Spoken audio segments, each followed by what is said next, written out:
ಧನುರ್ಮಾಸದಲ್ಲಿ ಯಾರೇ ಎಷ್ಟೇ ಕೇಳಿದರೂ ಈ ಎರಡು ವಸ್ತುಗಳನ್ನು ಕೊಡಬೇಡಿ, ಕಷ್ಟಗಳು ಬರುತ್ತದೆ. ಲಕ್ಷ್ಮೀ ದೇವಿಯ ಅನುಗ್ರಹ ಕಡಿಮೆ ಆಗುತ್ತದೆ. ಭಿಕ್ಷೆ ಬೇಡುವ ಸ್ಥಿತಿಗೆ ತಲುಪುತ್ತೀರಿ ಎಂದು ಶಾಸ್ತ್ರಗಳು ಹೇಳುತ್ತವೆ. ನಮ್ಮ ಹಿಂದೂ ಧರ್ಮದಲ್ಲಿ ಅತ್ಯಂತ ಪವಿತ್ರವಾದ ಮಾಸ, ಭಕ್ತಿ ಮತ್ತು ಮುಕ್ತಿಗೆ ಮಾರ್ಗ ತೋರಿಸುವ ಮಾಸ ಯಾವುದಾದರೂ ಇದೆ ಎಂದರೆ ಅದು ಧನುರ್ಮಾಸ ಮಾತ್ರ. ಈ ಮಾಸವು ಸಾಕ್ಷಾತ್ ಶ್ರೀ ಮಹಾವಿಷ್ಣುವಿಗೆ ಅತ್ಯಂತ ಪ್ರಿಯವಾದದ್ದು. ಗೋದಾದೇವಿ ಹಾಗೂ ಶ್ರೀ ರಂಗನಾಯಕನನ್ನು ಮದುವೆಯಾಗಲು ಭಕ್ತಿ ಶ್ರದ್ಧೆಗಳಿಂದ ಪವಿತ್ರವಾದ ಕಾಲ ಇದು. ಅದಕ್ಕಾಗಿಯೇ ಈ ಒಂದು ತಿಂಗಳು ನಾವು ಬಹಳ ನಿಷ್ಠೆಯಿಂದ ಇರುತ್ತೇವೆ. ಮುಂಜಾನೆ ಎದ್ದು ಚಳಿಯನ್ನು ಲೆಕ್ಕಿಸದೆ ತಣ್ಣೀರಿನ ಸ್ನಾನ ಮಾಡಿ ಮನೆಯ ಮುಂದೆ ಬಣ್ಣ ಬಣ್ಣದ ರಂಗೋಲಿ ಹಾಕಿ ಆ ರಂಗೋಲಿಗಳ ಮಧ್ಯದಲ್ಲಿ ಗೊಬ್ಬೆಮ್ಮಗಳನ್ನು ಇಟ್ಟು ಆಂಡ ತಾಯಿಯನ್ನು ಮತ್ತು ಶ್ರೀ ಕೃಷ್ಣನನ್ನು ಪೂಜಿಸುತ್ತೇವೆ. ಇಷ್ಟು ಭಕ್ತಿಯಿಂದ ಇಷ್ಟು ಶ್ರದ್ಧೆಯಿಂದ ಪೂಜೆ ಮಾಡುವ ನಾವು ನಮಗೆ ತಿಳಿಯದೆ ಮಾಡುವ ಕೆಲವು ಸಣ್ಣ ಪುಟ್ಟ ತಪ್ಪುಗಳಿಂದ ಆ ಪುಣ್ಯ ಕಾಲವನ್ನೆಲ್ಲ ಕಳೆದುಕೊಳ್ಳುತ್ತಿದ್ದೇವೆ. ನಾವು ಮಾಡುವ ಪೂಜೆಗಳು ದೇವರಿಗೆ ಎಷ್ಟು ಪ್ರೀತಿಯನ್ನು ನೀಡುತ್ತವೆಯೋ ನಾವು ಪಾಲಿಸಬೇಕಾದ ಕೆಲವು ನಿಯಮಗಳು ಲಕ್ಷ್ಮೀ ದೇವಿಯು ನಮ್ಮಲ್ಲಿ ಸ್ಥಿರವಾಗಿರಲು ಅಷ್ಟೇ ಸಹಕಾರಿಯಾಗುತ್ತದೆ. ಆದರೆ ಅನೇಕ ಮಹಿಳೆಯರು ಒಳ್ಳೆಯತನದ ಹೆಸರಿನಲ್ಲಿ ಅಥವಾ ಸಂಕೋಚದಿಂದ ಅಥವಾ ಪಕ್ಕದ ಮನೆಯವರು ಕೇಳಿದರೆಲ್ಲ ನೀಡದಿದ್ದರೆ ಚೆನ್ನಾಗಿರುತ್ತದೆ ಅಥವಾ ಚೆನ್ನಾಗಿ ಇರುವುದಿಲ್ಲ ಎಂಬ ಸಂಕೋಚದಿಂದ ಕೆಲವು ವಸ್ತುಗಳನ್ನು ಇತರರಿಗೆ ಕೈ ಸಾಲವಾಗಿ, ಎರವಲಾಗಿ ಅಥವಾ ದಾನವಾಗಿ ನೀಡುತ್ತಾರೆ. ಆದರೆ ಶಾಸ್ತ್ರ ಏನು ಹೇಳುತ್ತವೆ ಎಂದರೆ ಉಳಿದ ದಿನಗಳಲ್ಲಿ ನೀವು ದಾನ ಧರ್ಮಗಳನ್ನು ಮಾಡಿದರೂ ಪರವಾಗಿಲ್ಲ, ಆದರೆ ಈ ವಿಶೇಷವಾದ ಧನುರ್ಮಾಸದಲ್ಲಿ ಮಾತ್ರ ತಪ್ಪು ಮಾಡಿದರೂ ಕೆಲವು ವಸ್ತುಗಳನ್ನು ನಿಮ್ಮ ಮನೆಯ ಹೊಸ್ತಿಲು ದಾಟಬಾರದು. ಹಾಗೆ ಮಾಡಿದರೆ ನಿಮ್ಮ ಮನೆಯಲ್ಲಿರುವ ಲಕ್ಷ್ಮೀ ದೇವಿಯನ್ನು ನಿಮ್ಮ ಕೈಯಾರೆ ನೀವೇ ಅವರ ಮನೆಗೆ ಕಳುಹಿಸಿದಂತೆ. ಮುಖ್ಯವಾಗಿ ಈ ಧನುರ್ಮಾಸದಲ್ಲಿ ಯಾರಾದರೂ ಬಂದು ಎಷ್ಟೇ ಬೇಡಿಕೊಂಡರೂ ಎಷ್ಟೇ ಅತ್ಯಗತ್ಯ ಎಂದು ಕೇಳಿದರೂ ಸಹ ನೀವು ನೀಡಬಾರದ ಕೆಲವು ವಸ್ತುಗಳಿವೆ. ಇವುಗಳನ್ನು ನೀವು ಇತರರಿಗೆ ನೀಡಿದರೆ ನಿಮ್ಮ ಮನೆಯಲ್ಲಿ ಆರ್ಥಿಕ ಸಮಸ್ಯೆಗಳು ಪ್ರಾರಂಭವಾಗುತ್ತದೆ, ಐಶ್ವರ್ಯವು ನಾಶವಾಗುತ್ತದೆ, ಸಾಲ ಮಾಡುವ ದುಸ್ಥಿತಿ ಬರುತ್ತದೆ, ಕೊನೆಗೆ ಇನ್ನೊಬ್ಬರ ಮುಂದೆ ಕೈ ಚಾಚಿ ಭಿಕ್ಷೆ ಬೇಡುವ ಸ್ಥಿತಿ ಬರುತ್ತದೆ ಎಂದು ಹಿರಿಯರು ಪಂಡಿತರು ಎಚ್ಚರಿಸುತ್ತಿದ್ದಾರೆ. ಹಾಗಾದರೆ ಈ ವಸ್ತುಗಳು ಯಾವುವು, ಏಕೆ ನೀಡಬಾರದು ಎಂಬ ವಿಷಯಗಳನ್ನು ಈಗ ವಿವರವಾಗಿ ವಿಡಿಯೋದಲ್ಲಿ ಕೂಲಂಕುಷವಾಗಿ ತಿಳಿದುಕೊಳ್ಳೋಣ. ಅಲ್ಲದೆ ಧನುರ್ಮಾಸದಲ್ಲಿ ಯಾವ ಪ್ರಸಾದವನ್ನು ಮರೆಯದೆ ಇಡಬೇಕು ಎಂಬ ವಿಷಯವನ್ನು ತಿಳಿದುಕೊಳ್ಳೋಣ. ಲಕ್ಷ್ಮೀ ದೇವಿಯ ಅನುಗ್ರಹವು ನಿಮ್ಮ ಮೇಲಿದೆ ಅಂದರೆ ಈ ವಿಡಿಯೋ ನಿಮ್ಮ ಕಣ್ಣಿಗೆ ಬಿದ್ದಿದೆ ಎಂದು ಭಾವಿಸಿ ವಿಡಿಯೋವನ್ನು ಎಲ್ಲಿಯೂ ಸ್ಕಿಪ್ ಮಾಡದೆ ಕೊನೆಯವರೆಗೆ ನೋಡಿದರೆ ಪ್ರಯತ್ನ ಮಾಡಿ.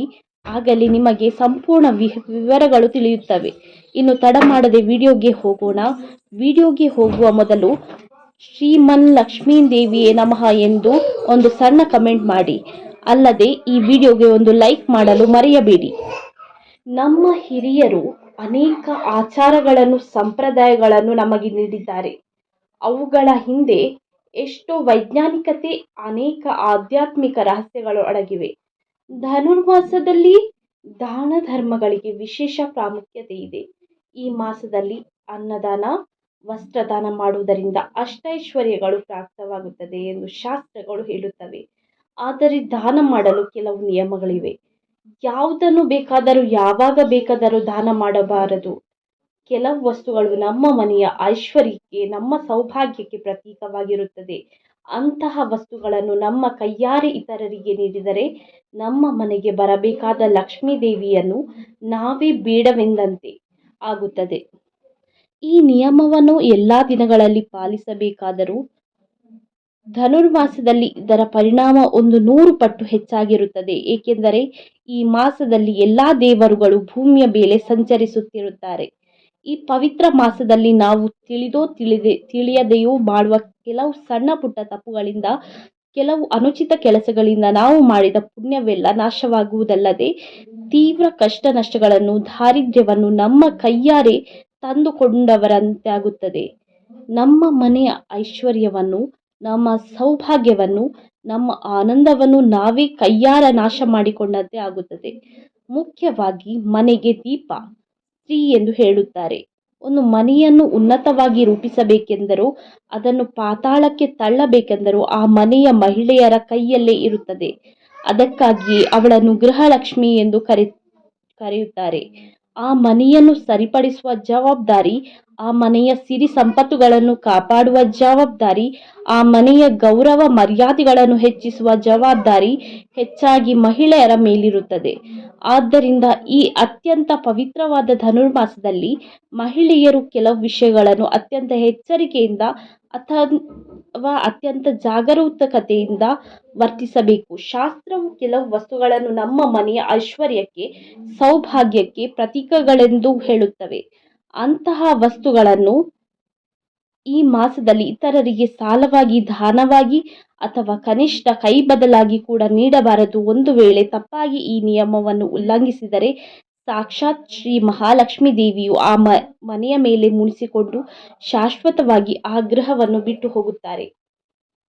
ಆ ಮನೆ ಧನ ಧಾನ್ಯಗಳನ್ನು ಕಳೆದುಕೊಂಡು ಕಲಾಹೀನವಾಗಿ ದಾರಿದ್ರ್ಯದಿಂದ ತುಂಬಿ ಹೋಗುತ್ತದೆ. ಕೊನೆಗೆ ಆ ಕುಟುಂಬದ ಸದಸ್ಯರು ಭಿಕ್ಷೆ ಬೇಡುವ ಸ್ಥಿತಿಗೆ ತಲುಪುತ್ತಾರೆ. ಇದು ಅತಿಶಯೋಕ್ತಿಯಲ್ಲ, ಅಕ್ಷರಶಃ ಸತ್ಯ. ಆದ್ದರಿಂದಲೇ ಈ ಪವಿತ್ರವಾದ ಧನುರ್ಮಾಸದಲ್ಲಿ ಯಾವ ವಸ್ತುಗಳನ್ನು ಇತರರಿಗೆ ನೀಡಬಾರದು, ಅವುಗಳನ್ನು ನೀಡಿದರೆ ಇಂತಹ ಭೀಕರ ಪರಿಣಾಮಗಳು ಸಂಭವಿಸುತ್ತವೆಯೋ ಎಂದು ಪ್ರತಿಯೊಬ್ಬ ಮುಖ್ಯವಾಗಿ ಮಹಿಳೆಯರು ಕಡ್ಡಾಯವಾಗಿ ತಿಳಿದುಕೊಳ್ಳಬೇಕು. ಧನುರ್ಮಾಸದಲ್ಲಿ ಯಾರಿಗೂ ನೀಡಬಾರದ ಮೊದಲ ವಸ್ತು ಅದು ಉಪ್ಪು. ಹೌದು, ಉಪ್ಪು ಸಾಕ್ಷಾತ್ ಲಕ್ಷ್ಮಿಯ ಸ್ವರೂಪ ಎಂದು ನಮಗೆಲ್ಲರಿಗೂ ತಿಳಿದಿದೆ. ಸಮುದ್ರ ಮಂಥನದಲ್ಲಿ ಲಕ್ಷ್ಮೀ ದೇವಿಯು ಜೊತೆಗೆ ಉಪ್ಪು ಕೂಡ ಹುಟ್ಟಿದೆ. ಆದ್ದರಿಂದಲೇ ಉಪ್ಪನ್ನು ನಾವು ಶ್ರೀ ಮಹಾಲಕ್ಷ್ಮಿಯಾಗಿ ಭಾವಿಸುತ್ತೇವೆ. ಸಾಮಾನ್ಯ ದಿನಗಳಲ್ಲಿ ಉಪ್ಪನ್ನು ಯಾರಿಗೂ ಕೈಗೆ ಕೊಡಬಾರದು ಎಂದು ಹೇಳುತ್ತಾರೆ. ಅಂತಹ ವಿಷ್ಣು ಮತ್ತು ಲಕ್ಷ್ಮೀ ದೇವಿಗೆ ಅತ್ಯಂತವಾದ ಪ್ರಿಯವಾದ ಈ ಧನುರ್ಮಾಸದಲ್ಲಿ ನೀವು ಮನೆಯಲ್ಲಿರುವ ಉಪ್ಪನ್ನು ಪಕ್ಕದ ಮನೆಯವರಿಗೆ, ಎದುರಿನ ಮನೆಯವರಿಗೆ ಸಾಲವಾಗಿ ಅಥವಾ ಅವರ ಮನೆಯಲ್ಲಿ ಮುಗಿದಿದೆ ಎಂದು ಕೇಳಿದರೆ ಸಹಾಯದ ಹೆಸರಿನಲ್ಲಿ ಅಪ್ಪಿತಪ್ಪಿಯೂ ಕೊಡಬಾರದು.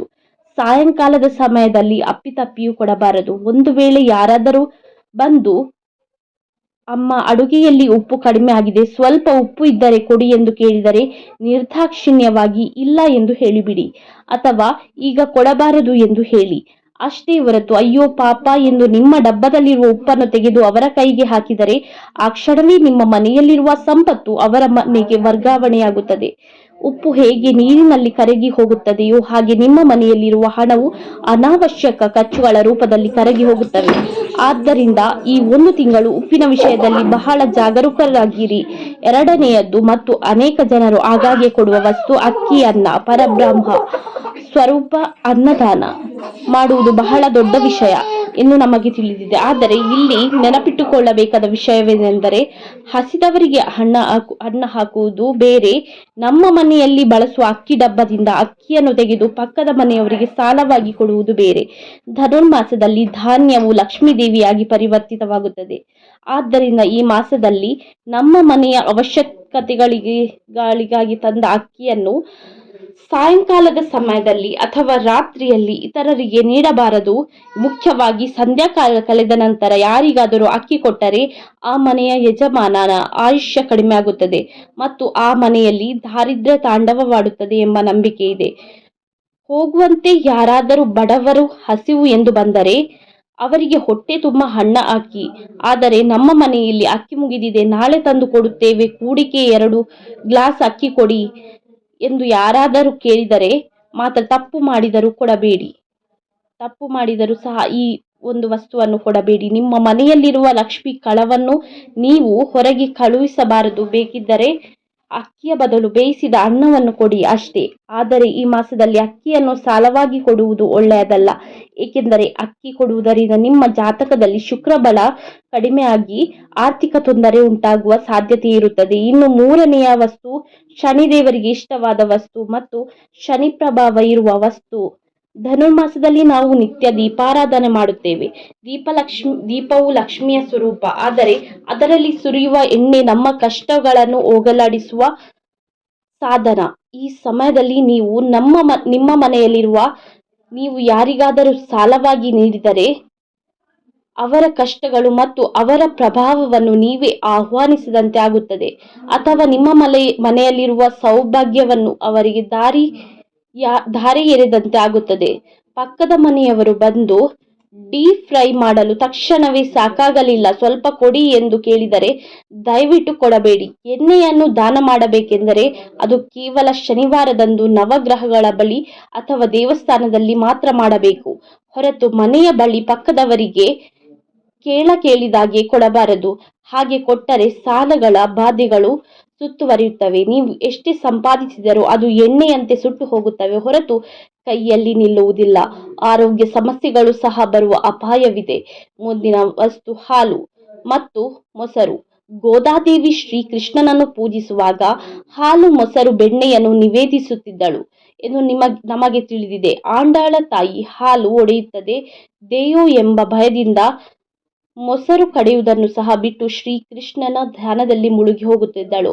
ಗೋಮಾತೆಯಿಂದ ಬರುವ ಈ ಹಾಲು, ಮೊಸರು ಸಕಲ ದೇವತೆಗಳಿಗೆ ನಿವಾಸ. ಮುಖ್ಯವಾಗಿ ಲಕ್ಷ್ಮೀದೇವಿ ಗೋಮಯದಲ್ಲಿ, ಗೋಮೂತ್ರದಲ್ಲಿ, ಹಾಲಿನಲ್ಲಿ ನಿರ್ವಹಿಸುತ್ತಾಳೆ. ಧನುರ್ಮಾಸದಲ್ಲಿ ಸಂಜೆ ಸಮಯದಲ್ಲಿ ಹಾಲು ಅಥವಾ ಮೊಸರನ್ನು ಯಾರಿಗೂ ಕೊಡಬಾರದು. ಹಾಲು ಶುಕ್ರ ಗ್ರಹಕ್ಕೆ ಮತ್ತು ಚಂದ್ರನಿಗೆ ಸಂಬಂಧಿಸಿದಂತೆ, ಮೊಸರು ಕೂಡ ಅಷ್ಟೇ. ಇವುಗಳನ್ನು ಇತರರಿಗೆ ನೀಡಿದರೆ ನಿಮ್ಮ ಮನೆಯಲ್ಲಿರುವ ಮಾನಸಿಕ ನೆಮ್ಮದಿ ಹಾಳಾಗುತ್ತದೆ, ಮಕ್ಕಳ ಆರೋಗ್ಯ ಕೆಡುತ್ತದೆ, ನಿಮ್ಮ ಮನೆಯ ಅಭಿವೃದ್ಧಿ ಕುಂಠಿತವಾಗುತ್ತದೆ. ಹಾಲು ಉಕ್ಕಿದಂತೆ ಮನೆಯಲ್ಲಿ ಐಶ್ವರ್ಯ ಉಕ್ಕಿ ಹರಿಯಬೇಕೆಂದರೆ ಈ 1 ತಿಂಗಳು ಯಾರಿಗೂ ಹಾಲು, ಮೊಸರು ಸಾಲವಾಗಿ ನೀಡಬೇಡಿ. ಒಂದು ವೇಳೆ ನೀಡಬೇಕಾಗಿ ಬಂದರೆ ಅದಕ್ಕೆ ಪ್ರತಿಯಾಗಿ ಹಣ ತೆಗೆದುಕೊಳ್ಳದೆ ಉಚಿತವಾಗಿ ನೀಡಬೇಡಿ. ಆದರೆ ಸಾಧ್ಯವಾದಷ್ಟು ಇದನ್ನು ತಪ್ಪಿಸುವುದೇ ಉತ್ತಮ. ಮುಖ್ಯವಾಗಿ ಮೊಸರನ್ನು ರಾತ್ರಿ ಹೊತ್ತು ಮನೆಯ ಹೊಸ್ತಿಲು ದಾಟಿಸಬಾರದು. ನಿಮ್ಮಿಂದ ವಂಶಾಭಿವೃದ್ಧಿಗೆ ಸಂಬಂಧಿಸಿದ ದೋಷಗಳು ಉಂಟಾಗುತ್ತವೆ ಎಂದು ಶಾಸ್ತ್ರಗಳು ಹೇಳುತ್ತವೆ. ಮತ್ತೊಂದು ಅಪಾಯಕಾರಿ ವಸ್ತು ಮೆಣಸು. ಸಾಮಾನ್ಯವಾಗಿ ನಾವು ಅಡುಗೆಯಲ್ಲಿ ಖಾರಕ್ಕಾಗಿ ಮೆಣಸನ್ನು ಬಳಸುತ್ತೇವೆ. ಆದರೆ ಜ್ಯೋತಿಷ್ಯ ಶಾಸ್ತ್ರದ ಪ್ರಕಾರ ಮೆಣಸು ರವಿ ವಿಗ್ರಹಕ್ಕೆ ಮತ್ತು ಕುಜ ಗ್ರಹಕ್ಕೆ ಸಂಬಂಧಿಸಿದೆ. ಅಲ್ಲದೆ ಇವು ಉಗ್ರವಾಗಿದೆ, ಶಕ್ತಿಯನ್ನು ಹೊಂದಿದೆ. ಧನುರ್ಮಾಸದಲ್ಲಿ ವಾತಾವರಣ ತುಂಬಾ ತಂಪಾಗಿರುತ್ತದೆ. ಈ ಸಮಯದಲ್ಲಿ ದೇಹದಲ್ಲಿ ಶಾಖವನ್ನು ಉತ್ಪಾದಿಸಲು ಮೆಣಸು ಬಳಸುವುದು ಒಳ್ಳೆಯದು. ಆದರೆ ಇವುಗಳನ್ನು ಯಾರಿಗಾದರೂ ದಾನವಾಗಿ ನೀಡಿದರೆ ಮಾತ್ರ ಜಗಳಗಳು ನಡೆಯುತ್ತವೆ. ಹೌದು, ನೀವು ಕೇಳಿದ್ದು ನಿಜ. ಮೆಣಸು ಯಾರಿಗಾದರೂ ಕೈಗೆ ಕೊಟ್ಟರೆ ತೆಗೆದುಕೊಂಡವರಿಗೆ ಮತ್ತು ಕೊಟ್ಟವರಿಗೆ ನಡುವೆ ಮನಸ್ತಾಪಗಳು, ಜಗಳಗಳು, ಶತ್ರುತ್ವ ಉಂಟಾಗುವ ಸಾಧ್ಯತೆ ಇರುತ್ತದೆ. ನಿಮ್ಮ ಸಂಬಂಧಿಕರೇ ಆಗಿರಲಿ ಅಥವಾ ನಿಮ್ಮ ಪ್ರಾಣ ಸ್ನೇಹಿತರೇ ಆಗಿರಲಿ, ಅವರು ಮೆಣಸನ್ನು ಕೇಳಿದರೆ ಇಲ್ಲ ಎಂದು ಹೇಳಿ. ಇಲ್ಲದಿದ್ದರೆ ಆ ಮೆಣಸಿನ ಖಾರದಿಂದ ಸಂಬಂಧದಲ್ಲಿಯೂ ಖಾರ ಹೆಚ್ಚಾಗಿ ಅನಗತ್ಯ ಜಗಳಗಳು ಬಂದು ಮಾನಸಿಕ ಶಾಂತಿಯನ್ನು ಕಳೆದುಕೊಳ್ಳುತ್ತಾರೆ. ಮನೆಯಲ್ಲಿ ಕಲಹಗಳು ಹೆಚ್ಚಾಗಲು ಇದು ಒಂದು ಕಾರಣವಾಗುತ್ತದೆ. ಅಲ್ಲದೆ ಕಡಲೆ ಹಿಟ್ಟು, ಕಡಲೆಗಳು ಗುರುಗ್ರಹಕ್ಕೆ ಸಂಬಂಧಿಸಿದ ಧಾನ್ಯ. ಗುರುವು ಧನಕ್ಕೆ, ವಿದ್ಯೆಗೆ, ಸಂತಾನಕ್ಕೆ ಕಾರಕ. ಧನುರ್ಮಾಸ ಎಂದರೆ ಆಧ್ಯಾತ್ಮಿಕವನ್ನು ಹೆಚ್ಚಿಸುವ ಮಾಸ. ಈ ಮಾಸದಲ್ಲಿ ಗುರುಗಳು ನಮಗೆ ಬಹಳ ಅವಶ್ಯಕ. ಅಂತಹ ಸಮಯದಲ್ಲಿ ನೀವು ಕಡಲೆ ಹಿಟ್ಟನ್ನು ಯಾರಿಗಾದರೂ ನೀಡಿದರೆ ನಿಮ್ಮ ಗುರುಬಲ ಕಡಿಮೆ ಆಗುತ್ತದೆ. ನಿಮ್ಮ ಮನೆಯಲ್ಲಿ ಶುಭ ಕಾರ್ಯಗಳು ನಡೆಯುವುದು ತಡವಾಗುತ್ತದೆ. ಹಣಕಾಸಿನ ವಿಷಯಗಳಲ್ಲಿ ಮೋಸ ಸಹ ಹೋಗುವ ಸಾಧ್ಯತೆ ಇರುತ್ತದೆ. ಅಥವಾ ನೀವು ಯಾರಿಗಾದರೂ ಹಣವನ್ನು ಸಾಲವಾಗಿ ನೀಡಿದರೆ ಅದು ಹಿಂತಿರುಗಿ ಬರದೇ ಇರಬಹುದು. ಮಕ್ಕಳ ವಿದ್ಯಾಭ್ಯಾಸದ ಮೇಲೂ ಇದು ಪರಿಣಾಮವನ್ನು ಬೀರುತ್ತದೆ. ಆದ್ದರಿಂದ ಬಜ್ಜಿಗಳನ್ನು ಮಾಡಲು ಅಥವಾ ಪಕೋಡಗಳನ್ನು ಮಾಡಲು ನೆರೆಮನೆಯವರು ಕಡಲೆ ಹಿಟ್ಟನ್ನು ಕೇಳಿದರೆ ನಿರ್ದಾಕ್ಷಿಣ್ಯವಾಗಿ ನಿರಾಕರಿಸಿ. ನಿಮ್ಮ ಐಶ್ವರ್ಯವನ್ನು ಕಾಪಾಡಿಕೊಳ್ಳಿ. ಇದರ ಜೊತೆಗೆ ಈ ತಿಂಗಳಲ್ಲಿ ಕರ್ಪೂರವನ್ನು ಸಹ ಯಾರಿಗೂ ನೀಡಬಾರದು. ಕರ್ಪೂರವು ಮನೆಗೆ ಮತ್ತು ದೇವರಿಗೆ ಬೆಳಕನ್ನು ನೀಡುತ್ತದೆ. ಆರತಿ ಮಾಡುವಾಗ ಕರ್ಪೂರವನ್ನು ಬೆಳಗಿಸಿದರೆ ನಮ್ಮ ಕಷ್ಟಗಳೆಲ್ಲ ಮಂಜುಗಡ್ಡೆಯಂತೆ ಕರಗಿ ಹೋಗುತ್ತದೆ ಎಂದು ನಂಬುತ್ತೇವೆ. ಕರ್ಪೂರವು ಸಾಕ್ಷಾತ್ ಶುಕ್ರನಿಗೆ ವಿಶೇಷವಾಗಿದೆ. ನಮ್ಮ ಮನೆಯಲ್ಲಿ ನಿತ್ಯ ಬೆಳಗಿಸುವ ಕರ್ಪೂರ ಆರತಿಯು ನಮ್ಮ ವಂಶಕ್ಕೆ ತೇಜಸ್ಸನ್ನು ನೀಡುತ್ತದೆ. ಅಂತಹ ಕರ್ಪೂರವನ್ನು ನೀವು ಬೇರೆಯವರಿಗೆ ನೀಡಿದರೆ ನಿಮ್ಮ ಮನೆಯಲ್ಲಿ ಇರಬೇಕಾದ ತೇಜಸ್ಸನ್ನು, ನಿಮ್ಮ ಮನೆಯಲ್ಲಿ ಇರಬೇಕಾದ ಸಕಾರಾತ್ಮಕ ಶಕ್ತಿಯನ್ನು ಅವರಿಗೆ ನೀಡಿದಂತೆ. ನಮ್ಮ ಮನೆಯಲ್ಲಿ ಕರ್ಪೂರ ಮುಗಿದಿದೆ, ಆರತಿ ಮಾಡಬೇಕು, ಒಂದು ಬಿಲ್ಲೆ ಇದ್ದರೆ ಕೊಡಿ ಎಂದು ಯಾರಾದರೂ ಕೇಳಿದರೆ ದೇವರ ಕಾರ್ಯ ಅಲ್ವಾ ಎಂದು ಕೊಟ್ಟು ಬಿಡಬೇಡಿ. ಹಾಗೆ ನೀಡುವುದರಿಂದ ನಿಮ್ಮ ಮನೆಗೆ ಅನಿಷ್ಟ ಉಂಟಾಗುತ್ತದೆ. ನಿಮ್ಮ ಮನೆಯಲ್ಲಿ ಒಳ್ಳೆಯ ಕೆಲಸಗಳು ನಿಂತು ಹೋಗುತ್ತವೆ. ಇನ್ನು ಕೊನೆಯ ವಸ್ತು ಎಂದರೆ ಅದು ಮೊಟ್ಟೆ. ಧನುರ್ಮಾಸವು ಪರಮ ಪವಿತ್ರವಾದ ಮಾಸವಾಗಿರುವುದರಿಂದ ಅನೇಕರು ಈ ತಿಂಗಳಲ್ಲಿ ಮಾಂಸಾಹಾರವನ್ನು ಮುಟ್ಟುವುದಿಲ್ಲ. ಆದರೆ ಕೆಲವರು ಮೊಟ್ಟೆಗಳನ್ನು ತಿನ್ನುತ್ತಾರೆ ಅಥವಾ ಬೇಯಿಸಿಕೊಳ್ಳುತ್ತಾರೆ. ಅದು ಅವರವರ ಇಷ್ಟಾನಿಷ್ಟಗಳನ್ನು ಅವಲಂಬಿಸಿರುತ್ತದೆ. ನೀವು ಮೊಟ್ಟೆಗಳನ್ನು ಬೇಯಿಸಿ ತಿಂದರೂ ಪರವಾಗಿಲ್ಲ, ಆದರೆ ಯಾವುದೇ ಪರಿಸ್ಥಿತಿಯಲ್ಲಿ ಈ ತಿಂಗಳಲ್ಲಿ ಮೊಟ್ಟೆಗಳನ್ನು ಯಾರಿಗೆ ನೀಡಬಾರದು, ದಾನವಾಗಿಯೂ ನೀಡಬಾರದು. ನೀವು ಇಂತಹ ವಸ್ತುಗಳು ವಿನಿಮಯ ಮಾಡುವುದರಿಂದ ಆ ಮನೆಯಲ್ಲಿ ನಕಾರಾತ್ಮಕ ಶಕ್ತಿ ಹೆಚ್ಚಾಗುತ್ತದೆ. ಇದು ದಾರಿದ್ರ್ಯಕ್ಕೆ ಕಾರಣವಾಗುತ್ತದೆ. ಆರ್ಥಿಕವಾಗಿ ನೀವು ಎಷ್ಟೇ ಎತ್ತರಕ್ಕೆ ಏರಿದರೂ ಒಮ್ಮೆಗೆ ಕೆಳಗೆ ಬೀಳುವ ಅಪಾಯವಿರುತ್ತದೆ. ಉಪ್ಪು, ಹಾಲು, ಮೊಸರು, ಮೆಣಸು, ಕಡಲೆಹಿಟ್ಟು, ಕರ್ಪೂರ, ಮೊಟ್ಟೆಗಳು. ಧನುರ್ಮಾಸದಲ್ಲಿ ಈ 8 ವಸ್ತುಗಳನ್ನು ಯಾರಿಗೂ ದಾನವಾಗಿ, ಸಾಲವಾಗಿ ಅಥವಾ ಕೈ ಬದಲಾಗಿ ನೀಡಬಾರದು. ಈ ವಸ್ತುಗಳನ್ನು ಏಕೆ ನೀಡಬಾರದು ಎಂದು ನಾವು ಏಕೆ ಒತ್ತಿ ಹೇಳುತ್ತಿದ್ದೇವೆಂದರೆ, ಧನುರ್ಮಾಸದಲ್ಲಿ ಸೂರ್ಯನು ಧನುರಾಶಿಯಲ್ಲಿರುತ್ತಾನೆ. ಇದು ದೇವತೆಗಳಿಗೆ ಬ್ರಹ್ಮ ಮುಹೂರ್ತ ಕಾಲ. ಈ ಸಮಯದಲ್ಲಿ ನಾವು ಮಾಡುವ ಪ್ರತಿಯೊಂದು ಕೆಲಸಕ್ಕೂ 1,000 ಪಟ್ಟು ಫಲಿತಾಂಶವಿರುತ್ತದೆ. ಒಳ್ಳೆಯ ಕೆಲಸ ಮಾಡಿದರೆ ಒಳ್ಳೆಯ ಫಲಿತಾಂಶ, ತಿಳಿಯದೆ ತಪ್ಪು ಮಾಡಿದರೆ ಕೆಟ್ಟ ಫಲಿತಾಂಶ ಹಾಗೆಯೇ ಇರುತ್ತದೆ. ನಾವು ಕಷ್ಟಪಟ್ಟು ಸಂಪಾದಿಸಿದ ಹಣ ಮತ್ತು ಕೂಡಿಟ್ಟ ಐಶ್ವರ್ಯ ನಮ್ಮ ಮನೆಯಲ್ಲಿ ಇರಬೇಕು ಅಂದರೆ ಈ ಎಚ್ಚರಿಕೆಗಳು ಅನಿವಾರ್ಯ. ಅಯ್ಯೋ, ಪಕ್ಕದ ಮನೆಯವರು ಏನು ಅಂದುಕೊಳ್ಳುತ್ತಾರೆ ಎಂದು ಮುಜುಗರದಿಂದ ನೀವು ಲಕ್ಷ್ಮೀ ದೇವಿಯನ್ನು ಹೊರಗೆ ಕಳುಹಿಸಿದರೆ ನಾಳೆ ನಿಮಗೆ ಕಷ್ಟ ಬಂದಾಗ ಆ ಪಕ್ಕದ ಮನೆಯವರು ಬಂದು ನಿಮ್ಮನ್ನು ಕಾಪಾಡುವುದಿಲ್ಲ. ಅವಳ ಜಾತಕ ಸರಿ ಇಲ್ಲದಿದ್ದಾಗ ಅಥವಾ ಗೃಹಸ್ಥಿತಿ ಅನುಕೂಲಕರವಾಗಿಲ್ಲದಿದ್ದಾಗ ಇಂತಹ ಸಣ್ಣ ಪುಟ್ಟ ತಪ್ಪುಗಳೇ ದೊಡ್ಡ ದೋಷಗಳಾಗಿ ಮಾರ್ಪಟ್ಟು ನಿಮ್ಮನ್ನು ಕಾಡುತ್ತವೆ. ಸಾಲದ ಸುಳಿಗೆ ಸಿಲುಕಿಸುವುದು ಸಾಮಾನ್ಯ ವಿಷಯವಲ್ಲ. ಒಮ್ಮೆ ಸಾಲದ ಸುಳಿಗೆ ಸಿಲುಕಿದರೆ ಅದರಿಂದ ಹೊರಬರುವುದು ಬಹಳ ಕಷ್ಟ. ನಾವು ನೋಡುತ್ತಲೇ ಇರುತ್ತೇವೆ. ಅತ್ಯಂತ ವೈಭವದಿಂದ ಬದುಕಿದ ಕುಟುಂಬಗಳು ಇದ್ದಕ್ಕಿದ್ದಂತೆ ಬೀದಿಗೆ ಬೀಳುತ್ತವೆ. ಅದಕ್ಕೆ ಅವರ ಜಾತಕ ದೋಷಗಳೇ ಕಾರಣವಾಗಿರಬಹುದು. ಆದರೆ ಇಂತಹ ಸಣ್ಣ ಪುಟ್ಟ ಎಚ್ಚರಿಕೆಗಳು ಕೂಡ ಅದಕ್ಕೆ ಇಂಬು ನೀಡುತ್ತವೆ. ಲಕ್ಷ್ಮಿ ಕಟಾಕ್ಷ ಬೇಕೆಂದು ನಾವು ದೇವಸ್ಥಾನಗಳಿಗೆ ಹೋಗುತ್ತೇವೆ, ನೇಮಗಳನ್ನು ಮಾಡುತ್ತೇವೆ, ಪೂಜೆಗಳನ್ನು ಮಾಡುತ್ತೇವೆ. ಆದರೆ ಮನೆಗೆ ಬಂದ ಲಕ್ಷ್ಮಿಯನ್ನು ಉಳಿಸಿಕೊಳ್ಳಲು ಬರದಿದ್ದರೆ ಎಷ್ಟೇ ಮಾಡಿದರೂ ಅದು ವ್ಯರ್ಥವೇ ಅಲ್ಲವೇ? ನಮ್ಮ ಹಿರಿಯರು ಸುಮ್ಮನೆ ಏನನ್ನು ಹೇಳಲ್ಲ, ಮನೆಯ ಗುಟ್ಟು ಲಂಕೆಗೆ ಕೇಡು ಎಂದರು. ಅದೇ ರೀತಿ ನಮ್ಮ ಮನೆಯ ವಸ್ತುಗಳು ನಮ್ಮ ಮನೆಯಲ್ಲೇ ಇರಬೇಕು. ಮುಖ್ಯವಾಗಿ ಅಡುಗೆ ಮನೆ ಲಕ್ಷ್ಮೀದೇವಿಯ ನಿಲಯ. ಅಲ್ಲಿರುವ ಉಪ್ಪು, ಬೇಳೆ, ಎಣ್ಣೆ, ಅಕ್ಕಿ ಇತ್ಯಾದಿಗಳು ಆ ಮನೆಯ ಐಶ್ವರ್ಯ ಸಂಕೇತಗಳು. ಇವು ಯಾವಾಗಲೂ ತುಂಬಿರಬೇಕು ಹೊರತು ಇತರರ ಮನೆಗಳಿಗೆ ಹೋಗಬಾರದು. ಮಹಿಳೆಯರ ಕೈಯಲ್ಲೇ ಮನೆಯ ಅದೃಷ್ಟ ಇರುತ್ತದೆ. ಅದಕ್ಕಾಗಿ ನಿಮ್ಮನ್ನು ಗೃಹಲಕ್ಷ್ಮಿ ಎನ್ನುತ್ತಾರೆ. ನೀವು ಮನೆಯನ್ನು ಕಾಪಾಡಿಕೊಳ್ಳಬೇಕು. ಯಾರಾದರೂ ಏನು ಅಂದುಕೊಂಡರೂ ಸರಿ, ಈ 1 ತಿಂಗಳು ಸ್ವಲ್ಪ ಕಠಿಣವಾಗಿರಿ. ಧನುರ್ಮಾಸ ಅಲ್ವಾ, ಈ ತಿಂಗಳಲ್ಲಿ ನಾವು ಈ ವಸ್ತುಗಳನ್ನು ಕೊಡುವುದಿಲ್ಲ, ಅದು ನಮ್ಮ ಮನೆಯ ನಿಯಮ ಎಂದು ಸೌಮ್ಯವಾಗಿ ಹೇಳಿ. ಹಾಗೆ ಹೇಳುವುದರಿಂದ ಎದುರಾಗಿರುವ ಒಂದು ವಿಷಯಕ್ಕೆ ಬೇಸರ ಪಡುವುದು. ಆದರೆ ಇವರು ಮಾತ್ರ ಸುರಕ್ಷಿತರಾಗಿರುತ್ತಾರೆ. ನಿಮ್ಮ ಪತಿಯ ಕಷ್ಟಾರ್ಜಿತ ವ್ಯರ್ಥವಾಗುವುದಿಲ್ಲ. ನಿಮ್ಮ ಮಕ್ಕಳ ಭವಿಷ್ಯ ಉತ್ತಮವಾಗಿರುತ್ತದೆ. ಸಾಲ ಮಾಡುವ ಪರಿಸ್ಥಿತಿ, ಇನ್ನೊಬ್ಬರ ಬಳಿ ಕೈ ಚಾಚಿ ಬೇಡುವ ದುಸ್ಥಿತಿ ನಿಮಗೆ ಬರಬಾರದು ಅಂದರೆ ಲಕ್ಷ್ಮೀದೇವಿ ನಿಮ್ಮ ಮನೆಯಲ್ಲಿ ಸ್ಥಿರ ನಿವಾಸ ಏರ್ಪಡಿಸಿಕೊಳ್ಳಬೇಕೆಂದರೆ ಈ ಎಚ್ಚರಿಕೆಗಳನ್ನು ತಪ್ಪದೆ ಪಾಲಿಸಿ. ನೆನಪಿಡಿ, ನಾವು ಮಾಡುವ ದಾನ ಸತ್ಪತ್ರಧನವಾಗಿರಬೇಕು. ಬಡವರಿಗೆ, ಹಸಿದವರಿಗೆ ಅನ್ನ ಹಾಕಿ ವಸ್ತ್ರಗಳನ್ನು ಕೊಡಿ, ತಪ್ಪಿಲ್ಲ. ಆದರೆ ಮನೆಯ ಅಗತ್ಯಗಳಿಗೆ ಬಳಸುವ ವಸ್ತುಗಳನ್ನು ಮಾತ್ರ ಸಾಲವಾಗಿ ಅಥವಾ ಬದಲಾಗಿ ಅಕ್ಕಪಕ್ಕದವರಿಗೆ ಕೊಡಬೇಡಿ. ಮುಖ್ಯವಾಗಿ ಈ ಧನುರ್ಮಾಸದಲ್ಲಿ ಈ ನಿಯಮವನ್ನು ತ್ರಿಕರಣ ದೃಷ್ಟಿಯಿಂದ ಪಾಲಿಸಿ. ಯಾವುದೇ ಕಷ್ಟಗಳಿಲ್ಲದೆ ಆನಂದವಾಗಿ ಜೀವಿಸಿ. ಯಾವ ಮಾಸದಲ್ಲಿ ಯಾವ ರೀತಿಯ ಪ್ರಸಾದಗಳನ್ನು ಸ್ವಾಮಿಗೆ ಅರ್ಪಿಸಬೇಕು, ಯಾವ ರೀತಿಯ ನೈವೇದ್ಯಗಳನ್ನು ಇಟ್ಟರೆ ಮನೆಯಲ್ಲಿ ಶುಭವಾಗುತ್ತದೆ ಎಂಬುದನ್ನು ಈಗ ನಾವು ಈ ವಿಡಿಯೋದಲ್ಲಿ ವಿವರವಾಗಿ ತಿಳಿದುಕೊಳ್ಳೋಣ.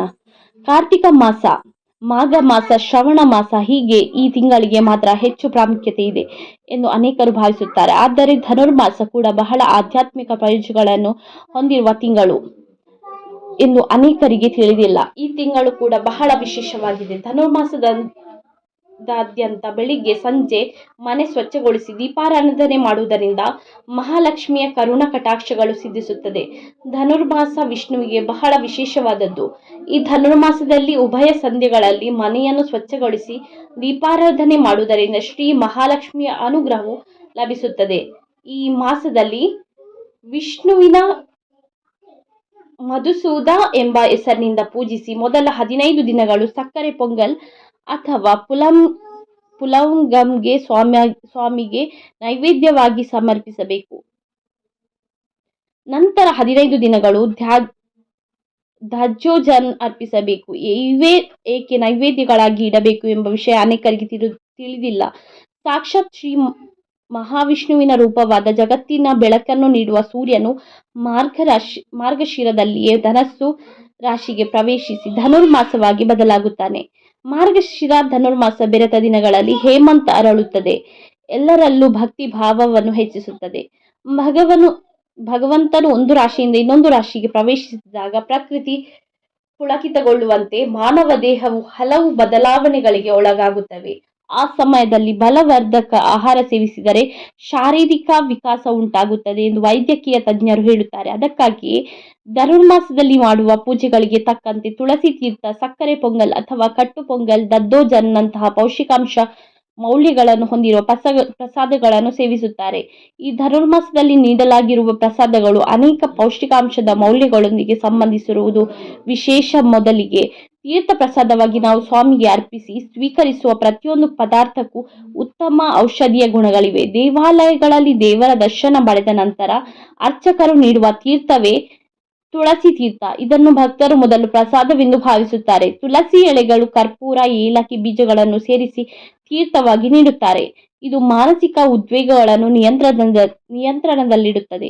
ಕೆಮ್ಮು, ಅಸ್ತಮ, ಚರ್ಮ ರೋಗಗಳು ತೀರ್ಥ ಸೇವನೆಯಿಂದ ಗುಣವಾಗುತ್ತದೆ. ಹೊಟ್ಟೆಯ ಹುಳುಗಳು ನಿವಾರಣೆಯಾಗುತ್ತದೆ. ಹೊಟ್ಟೆ ಉಬ್ಬರ ಕಡಿಮೆ ಆಗುತ್ತದೆ. ಮೂಗು ಕಟ್ಟುವಿಕೆಯಿಂದ ಪರಿಹಾರ ಸಿಗುತ್ತದೆ. ಮಾನಸಿಕ ಯಾತನೆಯಿಂದ ಪರಿಹಾರ ಸಿಗುತ್ತದೆ. ಅದೇ ರೀತಿ ಕಟ್ಟೆ ಪೊಂಗಲಕ್ಕಿ ಮತ್ತು ಅದರಲ್ಲಿ ಅರ್ಧ ಭಾಗ ಹೆಸರು ಬೇಳೆ ಹಾಕಿ ಬೇಯಿಸಬೇಕು. ಅದಕ್ಕೆ ಮೆಣಸಿನ ಪುಡಿ ಹಾಕಿ ತುಪ್ಪದಿಂದ ಒಗ್ಗರಣೆ ಹಾಕಿ ಅರಶಿನ ಸೇರಿಸಬೇಕು. ಇದನ್ನೇ ಕಟ್ಟೆ ಪೊಂಗಲ್ ಎನ್ನುತ್ತಾರೆ. ಇದನ್ನು ಧನುರ್ಮಾಸದಲ್ಲಿ ವಿಷ್ಣುಮೂರ್ತಿಗೆ ನಿವೇದಿಸುತ್ತಾರೆ.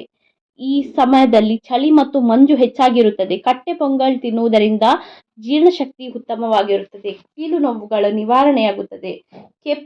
ಕೆಮ್ಮು ಮತ್ತು ಶೀತ ಬರದಂತೆ ತಡೆಯುತ್ತದೆ. ಇನ್ನೊಂದು ಪ್ರಸಾದ ದದ್ದೋಜನ್. ಒಗ್ಗರಣೆ ಹಾಕಿದ ಮೊಸರನ್ನವೇ ದೋಜನ್.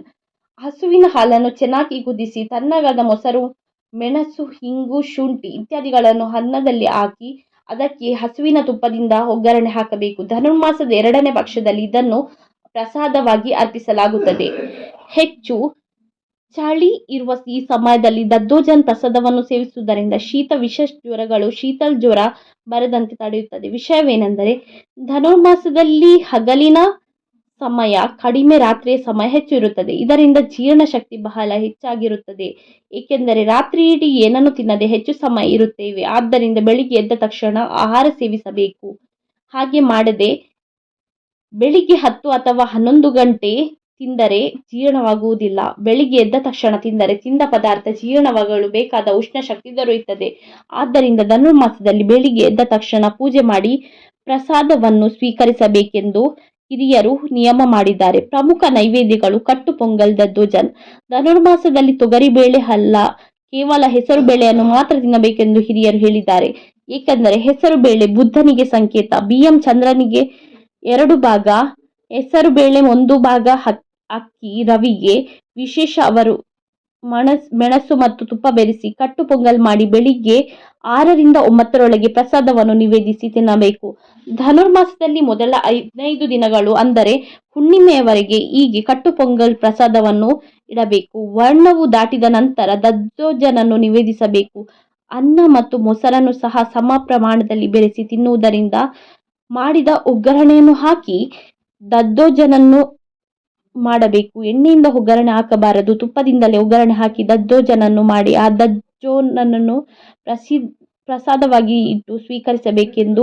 ಈ ಧನುರ್ಮಾಸದಲ್ಲಿ ಚಳಿ ಹೆಚ್ಚಾಗಿರುತ್ತದೆ. ಈ ಚಳಿಯನ್ನು ತಡೆದುಕೊಳ್ಳಲು ನಮ್ಮ ದೇಹದ ಉಷ್ಣಾಂಶವೆಲ್ಲ ಹೊರಬರುತ್ತದೆ. ಉಷ್ಣಾಂಶ ಕಡಿಮೆ ಆದರೆ ಚರ್ಮವು ಸುಕ್ಕುಗಟ್ಟುತ್ತದೆ. ಉಷ್ಣಾಂಶ ಹೆಚ್ಚಾದರೆ ಚರ್ಮವು ಸಡಿಲವಾಗುತ್ತದೆ. ನಮ್ಮಲ್ಲಿರುವ ಪ್ರಾಣಶಕ್ತಿ ಉಷ್ಣಶಕ್ತಿ. ಈ ಉಷ್ಣಶಕ್ತಿ 98.4 ಡಿಗ್ರಿ ಇರುತ್ತದೆ. ಇದು ಹೆಚ್ಚಾಗಿದ್ದರೂ ಅಪಾಯವೇ, ಕಡಿಮೆ ಇದ್ದರೂ ಅಪಾಯವೇ. ಈ ಉಷ್ಣಾಂಶವನ್ನು ಸಮವಾಗಿ ಇಡುವ ಶಕ್ತಿವೃತ್ತಿ ಧರ್ಮವನ್ನು ಅನುಸರಿಸಿ ಯಾವ ಪದಾರ್ಥದಲ್ಲಿ ಇರುತ್ತದೆಯೋ ಆ ಪದಾರ್ಥವನ್ನು ಭಗವಂತನಿಗೆ ನಿವೇದಿಸಿ ನಾವು ಪ್ರಸಾದವಾಗಿ ತೆಗೆದುಕೊಳ್ಳುವುದರಿಂದ ಭೌತಿಕ ವಸ್ತುವನ್ನು ಆಧ್ಯಾತ್ಮಿಕ ಭಾವನೆಯೊಂದಿಗೆ ಬೆರೆಸಿ ದೇವರ ನಾಮಸ್ಮರಣೆ ಮಾಡುತ್ತದೆ ಸೇವಿಸುವುದರಿಂದ ಆರೋಗ್ಯ ವೃದ್ಧಿಯಾಗುತ್ತದೆ. ನಾವು ಸಂತೋಷದಿಂದಿರಲು ಅದಕ್ಕಾಗಿ ಯಾವ ಮಾಸಗಳಲ್ಲಿ ಯಾವ ಪದಾರ್ಥಗಳನ್ನು ತಿನ್ನಬೇಕು ಎಂದು ನಮ್ಮ ಹಿರಿಯರು ಮೊದಲೇ ಶಾಸ್ತ್ರಗಳಲ್ಲಿ ಹೇಳಿದ್ದಾರೆ.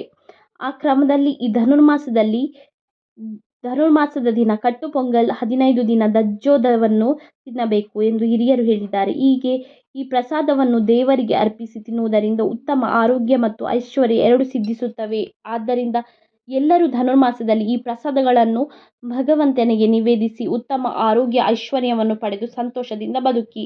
ಈ ವಿಡಿಯೋ ನಿಮಗೆ ಇಷ್ಟವಾಗಿದ್ದರೆ ಲೈಕ್ ಮತ್ತು ಶೇರ್ ಮಾಡಿ. ಹಾಗೆ ನನ್ನ ಚಾನಲನ್ನು ಸಬ್ಸ್ಕ್ರೈಬ್ ಮಾಡಿ.